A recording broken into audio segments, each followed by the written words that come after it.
Yo Congo, do you think you can make a video on how to strength train and bodybuild at the same time? You have an ideal physique and crazy strength, the best of both worlds. Thank you, man.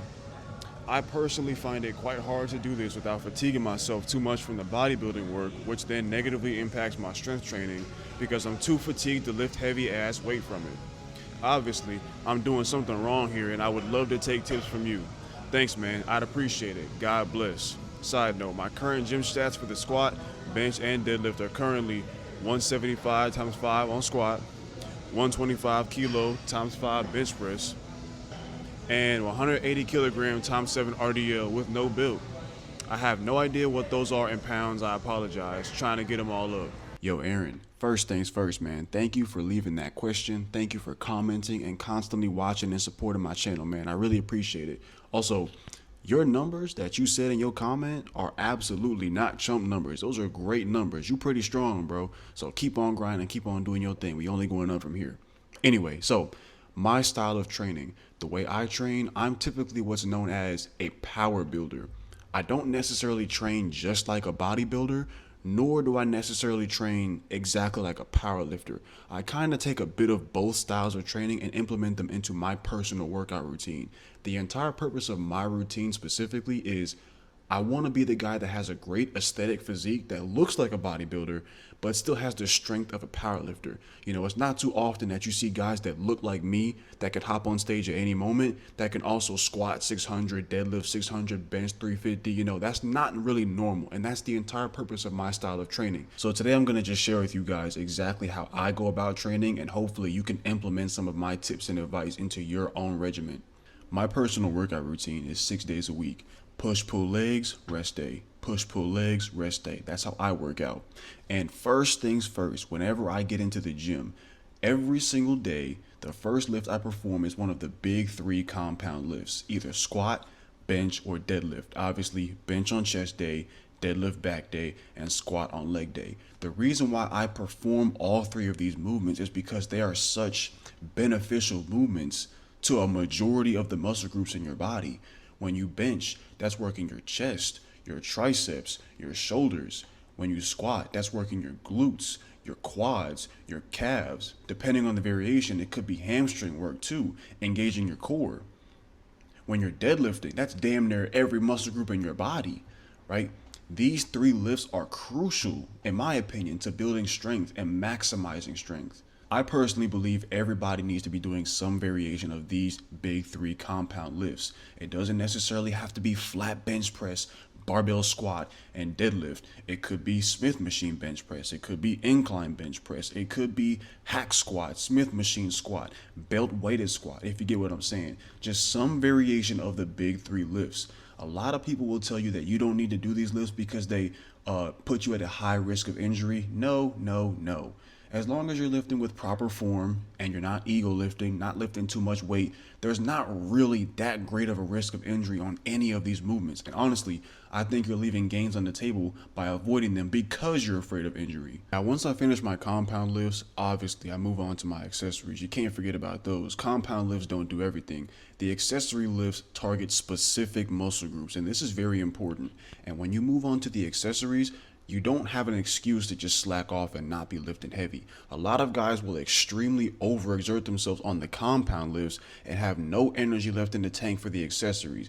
Hell no, that is a fast way to plateau and stop seeing progress. The accessories are there to help you build up the muscles that are necessary in order to effectively perform the compound movements. So you can't go to the accessories and just bullshit and slack off and still expect to see gains.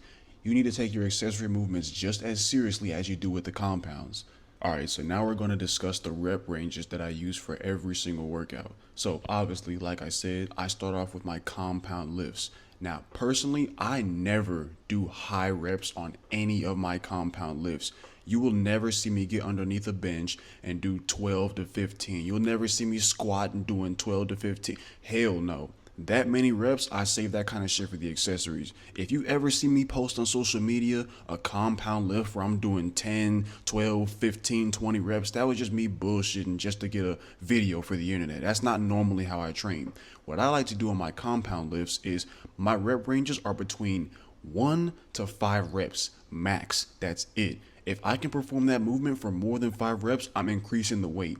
When I perform my compound lifts, I simply prioritize strength. I'm going to leave a short program of my squat on the screen. Pause it if you need more time to actually look at it, but I'm also going to explain it too because I squatted today. So when I went to the gym today and I squatted, for example, I warmed up to my top set. My very first set of squat was a heavy single at 585 pounds. After that, I backed down and I completed my workout with 3 more sets of 3 reps. That's just one leg day though. The other leg day, I don't go up to a heavy single. Instead, my top set will be a set of 3, and after that, I'll come back down and do 3 more sets of 5. Every single compound lift, bench, squat, deadlift, I only do 4 sets total. The first day of the week, a heavy single, followed by 3 sets of 3, and the second day of the week, my bad. The second day of the week, it'll be a top set of 3, followed by 3 sets of 5. Again, all this information is going to be on the screen if you really need to actually see it written out, but I'm just talking you through it right now. Now, once the compound movement portion of my workout is done, I'm done strength training. No more strength training, no more stupidly heavy weight for 1 to 5 reps. At this point, I move on to the accessories and I train more for hypertrophy. If you don't know what hypertrophy means, it's pretty much training specifically for muscle mass or muscle size, trying to get blowed up, trying to get that bodybuilder look, you feel me? So when I move on to the accessories, at this point, I'm doing weight that's still considerably heavy, but it's not stupidly heavy. My rep ranges on the accessories are between 8 to 12 reps. Sometimes I'll even go to failure. And the way that I perform my accessory movements is very controlled. I control the weight on the way down, squeeze it at the bottom, and then allow it to stretch all the way back up. Pause. But what I don't ever do is allow the tension to leave the muscle. Let's use the lat pull down as an example, right? A lot of guys in the gym, they'll bring the weight down to their chest or bring the bar down like they're supposed to, but then at the very top, they will fully extend their arm, locking their arm out, which means all the tension has left the muscle that you're trying to work out and it's going back into the machine. You don't want that. We are trying to maximize time under tension. Therefore, you're going to let the weight pull you back up and stretch you out, pause, but we're not going to go so far that the weight is no longer placing a load on our muscles. And I can't even lie, I am a professional science-based lifter hater. Like literally, if you could be paid for hating on science-based lifters or science-based training, I would be a fucking millionaire, bro. We not doing none of that damn Jeff Nippard fucking RPE 6 3 reps in reserve bullshit. Hell no. You better be training hard, intense every single set. It should take every ounce of energy you have to complete every single set. All right, Aaron, so before I get up out of here, I want to read through your comment again and make sure I didn't miss any points. You said, I personally find it quite hard to do this without fatiguing myself too much from the bodybuilding work, which then negatively impacts my strength training because I'm too fatigued to lift heavy. Look, man, so I had that exact same problem within like my first 2 years of lifting, which is why I made the switch from doing the hypertrophy training first to instead doing compound lifts first. Because like you said, if you're too fatigued from your bodybuilding style training, there's no way in hell you're going to take that energy and move over to a compound lift, which requires multiple muscle groups to be working simultaneously, and expect to lift super heavy. Hell no. You're going to have to do your compound movements first.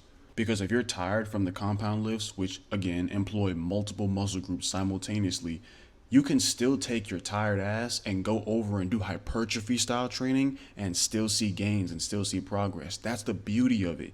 You don't need stupidly heavy weight to receive a proper muscle stimulus. There are plenty of workouts that you can do 5 pounds, 10 pounds, 20, 30, 40, 50 pounds, nothing crazy, and still get a crazy burn, still get a crazy pump from it, still see gains.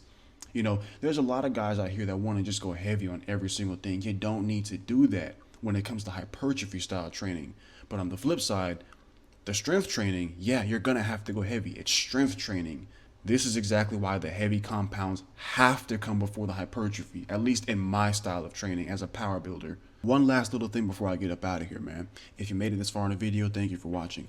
But another thing that caused me to plateau at multiple points throughout my lifting career was not knowing how to properly rest.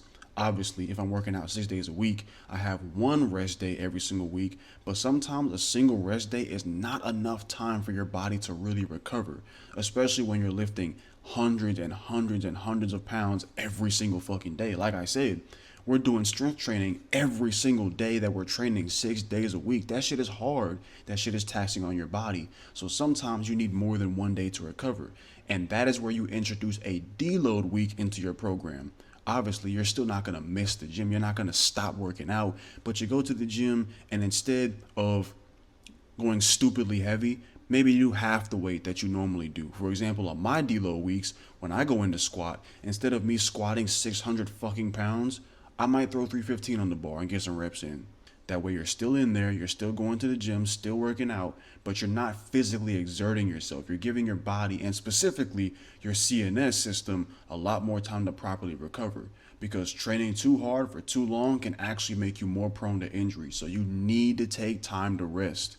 So yeah, man, that's the end of the video. Hopefully, Aaron or any other viewer that needed these kinds of questions answered, hopefully this video answered your questions. But of course, if you have any more, feel free to drop them down in the comment section or DM me on Instagram or comment on Instagram. Typically, I get back to people on Instagram a lot quicker than I do on here. Also, I wanted to let you guys know I'm currently in the process of building my program for you guys, and I'll be letting you guys access every single aspect of my workout. It's going to have everything that I do to train, down to the rest days, down to the stretching days, a 5-day workout split, a 6-day workout split, the exact amount of weight that I do for the exact amount of reps. Pretty much the program is going to give you the exact blueprint that I use and how I train, so you can mimic it and train exactly like me. It's coming out real soon, man, this week with 100% certainty. Looking forward to dropping it, man. Anyway, that's the end of the video. Questions, comments, or concerns, leave it down in the comment section, man. And y'all have a good rest of your day.